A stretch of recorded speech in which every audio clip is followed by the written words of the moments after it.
عید الفطر پر 4 سے 5 چھٹیاں ملنے کا امکان۔ ملک بھر میں عید الفطر پر کتنی چھٹیاں دی جائیں گی؟ کابینہ ڈویژن نے ورکنگ کا آغاز کر دیا۔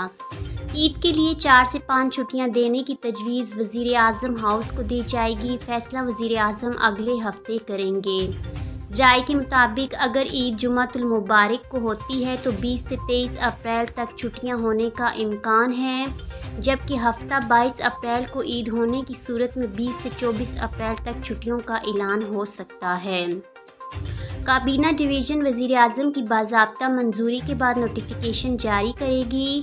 واضح رہے کہ رویت ہلال ریسرچ کونسل کے سیکرٹری جنرل خالد اعجاز مفتی کا کہنا تھا کہ 20 اپریل کی شام عید الفطر کا چاند نظر نہیں آئے گا، لہٰذا رمضان 30 روزوں کا ہوگا اور عید ہفتہ 22 اپریل کو منائی جانے کا امکان ہے۔